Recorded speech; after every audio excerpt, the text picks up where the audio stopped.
Hello dear students, कैसे हो आप लोग। आज से हम एक और नई सीरीज शुरू कर रहे हैं क्लास 11th मैथ्स के लिए, जो कि क्लास 12th के लिए भी बहुत ज़रूरी है। और ये जो चैप्टर है, ये जो टॉपिक है, वो है ट्रिगोनोमेट्री। हालांकि यहाँ पर एक प्लेलिस्ट है जिसमें बहुत बहुत इंपॉर्टेंट क्वेश्चंस हैं जो बच्चे बहुत पसंद करते हैं। हर साल जो बच्चे यहाँ जुड़ते हैं क्लास 11th मैथ्स के लिए, उनको ये प्लेलिस्ट बहुत बहुत ज़्यादा काम आती है। और यहाँ नई सीरीज हम शुरू कर रहे हैं जिसमें हम एग्जाम्पलर के क्वेश्चंस को लेंगे, खासतौर पे जो एमसीक्यू फॉर्म में हैं और जो शॉर्ट क्वेश्चंस हैं जिनमें कॉन्सेप्ट लगते हैं, ट्रिक्स लगती हैं, उन सब चीज़ों पर हम बात करेंगे।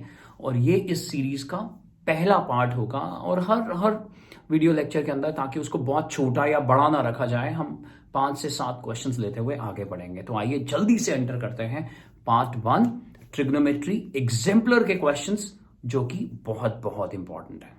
आइए इस क्वेश्चन को देखते हैं। और क्वेश्चन ये कह रहा है कि 30 से लेके 59 जो है वो एमसीक्यू फॉर्म में है और एक ही करेक्ट है।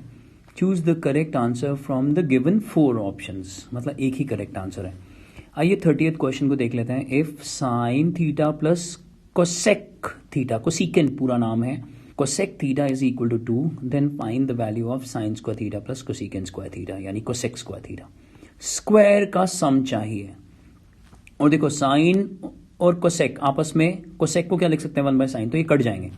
तो हमें क्या समझ में आता है कि हम गिवन कंडीशन को अगर स्क्वायरिंग कर दें, यहां मैं लिख रहा हूं स्क्वायरिंग, मतलब अगर ये एक सब्जेक्टिव आंसर होगा, यानी एक कन्वेंशनल आंसर होगा जो नॉर्मल मेथड से आप करते हो, तो आपको लिखना पड़ेगा squaring on both the sides.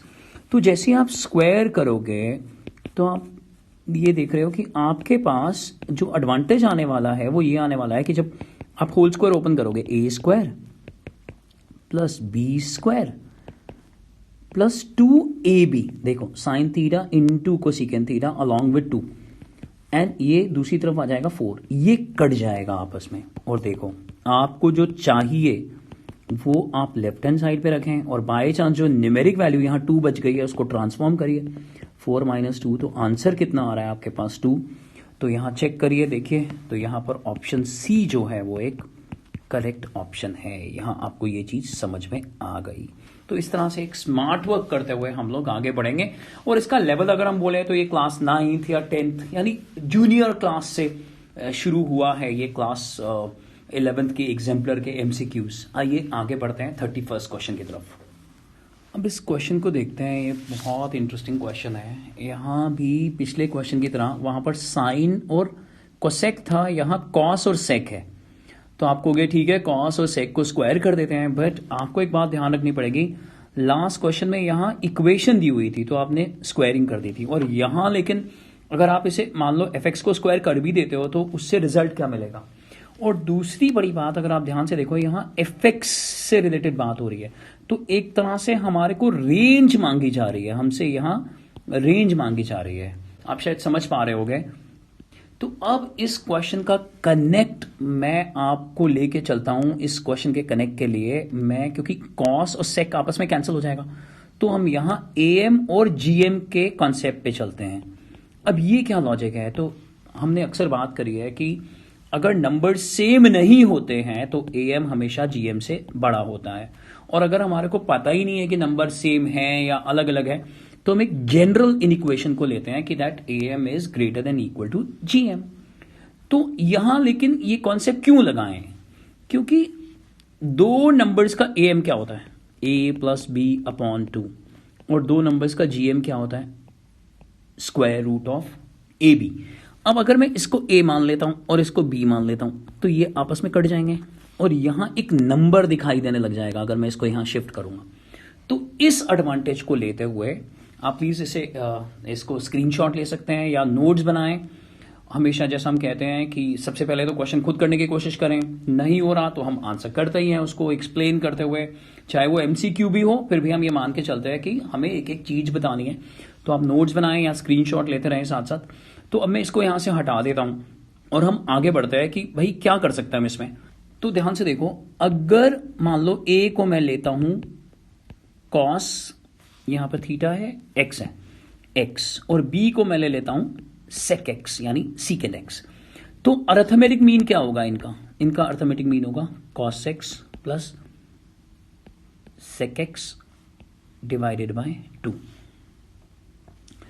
और इनका ज्योमेट्रिक मीन मैं अगर लूं तो ज्योमेट्रिक मीन क्या होगा, under root of cos x into secant x, तो ये कट जाएगा, यानी ये तो 1 आ गया भाई, रूट 1 इज 1।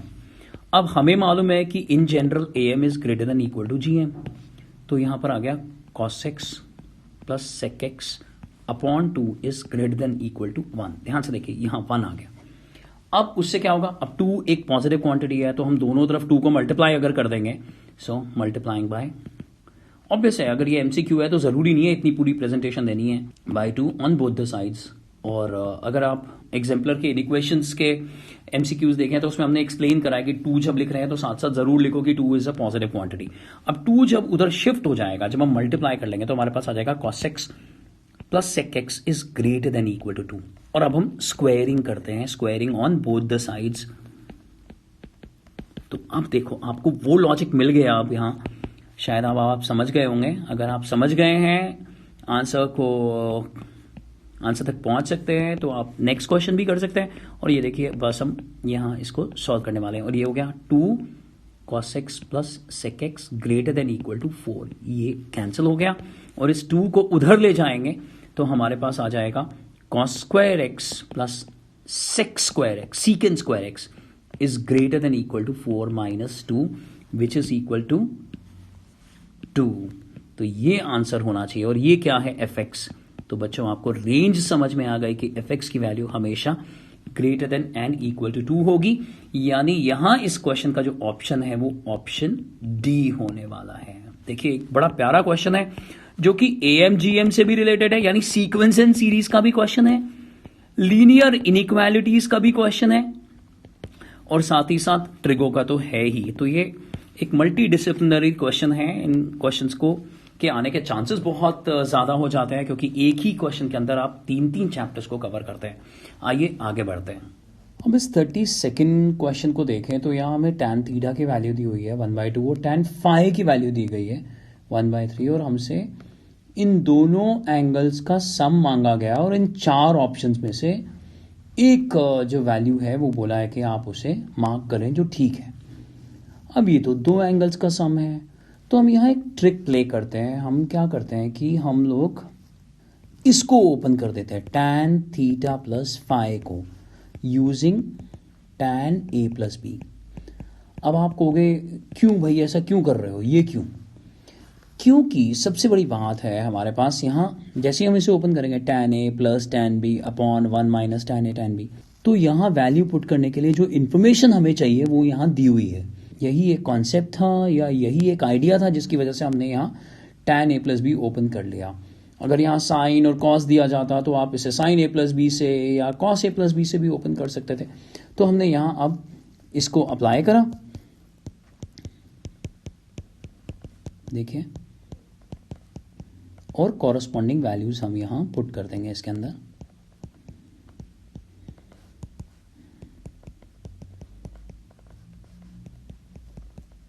सिर्फ एलसीएम लेना है, बेसिक कैलकुलेशंस हम।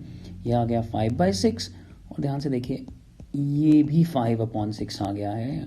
ऑब्वियसली ऑब्जेक्टिव पेपर होगा तो इतनी कैलकुलेशंस आप नहीं करोगे। तो ध्यान से देखो ये हो गया tan theta plus phi is equal to 1। अब 1 को क्या लिख सकते हैं, tan 45 डिग्रीज यानी π/4। और जब हम दोनों तरफ, आप सीनियर क्लास में पढ़ोगे कि हम इनवर्स ले लेते हैं tan इनवर्स, तो ये न्यूट्रलाइज होकर आंसर आ जाता है। और यहाँ पर आंसर आ गया है theta plus phi is equal to π/4। याद रखिए अगर इसके जनरल सोल्यूशन की बात करते तो हमारे पास बहुत सारे आंसर्स आ सकते थे, लेकिन हमें पिक करना होगा इन 4 आंसर्स में से।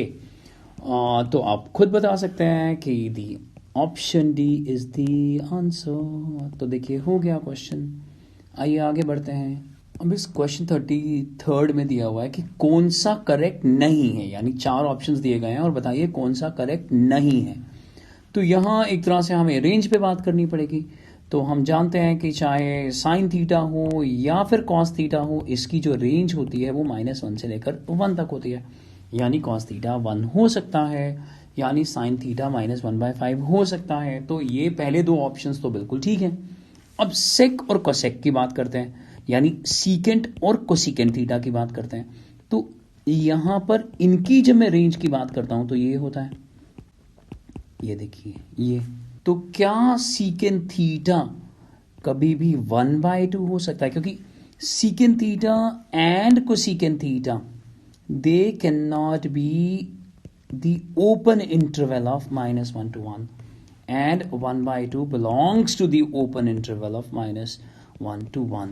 So secant theta cannot be equal to 1/2. तो ये चीज समझ में आई कि यार ये तीसरा ऑप्शन गलत है। आइए फोर्थ को भी देख लेते हैं एक बार। tan थीटा की जो आउटपुट होती है या रेंज होती है वो होती है ऑल द रियल नंबर्स, यानी -∞ to ∞. So tan theta can be 20. सो ये तो कुछ भी आउटपुट हो सकती है, तो ये भी ठीक है। सो जो गलत ऑप्शन है वो है ऑप्शन सी। आइए आगे बढ़ते हैं। हमारे टेलीग्राम ग्रुप्स के अंदर भी हमने इस तरह से डोमेन, रेंज और पीरियड के बारे में और ग्राफ्स को लेकर भी हमने कुछ जेपीजीज जो हैं, कुछ पिक्चर्स जो हैं वो भेजी हैं। आप प्लीज़ उनको चेक कर लीजिए। और अगर अभी तक आपने टेलीग्राम ग्रुप्स ज्वाइन नहीं करे तो हर वीडियो के डिस्क्रिप्शन बॉक्स में लिंक्स दिए गए हैं। कॉरेस्पॉन्डिंग क्लास में जाकर आप वो लिंक के थ्रू टेलीग्राम ज्वाइन कर सकते हैं और सारी चीज़ों का फ़ायदा उठा सकते हैं। आइए आगे बढ़ें।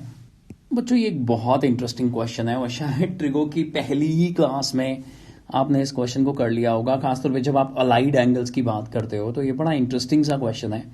देखिए इसमें करना क्या है, आप खुद सोचिए कि हम tan 89 डिग्री को कॉम्प्लीमेंट्री एंगल्स के थ्रू या फिर अलाइड एंगल्स के थ्रू इसको cot 1 डिग्री लिख सकते हैं।